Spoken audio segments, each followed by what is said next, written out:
2026 சட்டமன்ற தேர்தலை தேசிய ஜனநாயக கூட்டணியோடு இணைந்து சந்திக்க இருக்கிறது பாட்டாளி மக்கள் கட்சியின் அன்புமணி தரப்பு. இது தொடர்பாக இன்று அதிமுக பொதுச் செயலாளர் எடப்பாடியை சந்தித்துள்ளார் அன்புமணி. கடந்த ஓராண்டாகவே பாட்டாளி மக்கள் கட்சி ராமதாஸ் மற்றும் அன்புமணி என இருதரப்பாக உடைந்து கிடக்கிறது. ஒரு பக்கம் ஒட்டுக்கேட்பு கருவி வைத்துவிட்டார், அடம் பிடித்து பாஜகவுடன் கூட்டணி வைத்தார், பெற்ற தாயை அடிக்க பார்த்தார் என அன்புமணி மீது அடுக்கடுக்கான குற்றச்சாட்டுகளை ராமதாஸ் முன்வைத்து வருகிறார். மற்றொரு பக்கமோ ராமதாஸை சுற்றி இருப்பவர்களை திமுக இயக்குவதாகவும் ஜி.கே. மணி துரோகம் செய்துவிட்டதாகவும் அன்புமணி எதிரடி அடிக்கிறார். இந்நிலையில்தான் அதிமுகவுடன் கூட்டணியில் இணைந்துள்ளார் அன்புமணி. வட மாவட்டங்களில் நல்ல வாக்கு வங்கியை கொண்டிருப்பதாக நம்பப்படும் பாமக 2 பிரிவாக உடைந்துள்ளது. இரு தரப்பையும் சேர்க்க முயற்சிகள் நடப்பதாக சொல்லப்பட்டாலும் மோதல் அதிகரித்து வருவதாகவே தெரிகிறது. எடப்பாடி பழனிசாமி உடனான சந்திப்புக்கு பிறகும் ராமதாசுடன் பேச்சுவார்த்தை நடத்துவீர்களா என கேட்கப்பட்டது.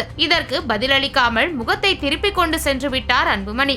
சார், ராமதாஸ் அவர்களோடு பேச்சுவார்த்தை நடத்த வாய்ப்பு இருக்கா அல்லது சார் அவரோட தான் கூட்டணி பேச்சுவார்த்தை நடத்தணும்னு சொல்லியிருந்தாங்க சார். மாம்பழம் இப்படி ஒரு குழப்பமான சூழலில் வரும் தேர்தலில் பாமக தொண்டர்கள் அன்புமணியின் பக்கம் அணி சேர்வார்களா அல்லது ராமதாஸ் பக்கம் நிற்பார்களா என்பது $1,000,000 கேள்வியாகவே எஞ்சுகிறது. கடந்த 2016 சட்டமன்ற தேர்தலில் தனியாக களம் கண்டது ஒருங்கிணைந்த பாமக. அன்புமணியை முதலமைச்சர் வேட்பாளராக நிறுத்தி பரப்புரை செய்தார் ராமதாஸ். ஆனால் போட்டியிட்ட 232 தொகுதிகளிலும் பாமக தோல்வியடைந்தது. இதன் பிறகு மீண்டும் கூட்டணி பக்கமே கவனம் செலுத்த தொடங்கியது பாமக. 2019 மக்களவை தேர்தலில் அதிமுக பாஜக கூட்டணியோடு கைகோர்த்தது பாமக. தர்மபுரி, விழுப்புரம் உள்ளிட்ட 7 தொகுதிகளில் போட்டியிட்ட பாமகவுக்கு ஒரு இடத்தில் கூட வெற்றி கிடைக்கவில்லை. பாஜக போட்டியிட்ட 5 இடங்களிலும் தோல்வியடைந்தது. இதைத் தொடர்ந்து 2021 சட்டமன்ற தேர்தலையும் அதே கூட்டணியின் துணையோடு சந்தித்த பாமக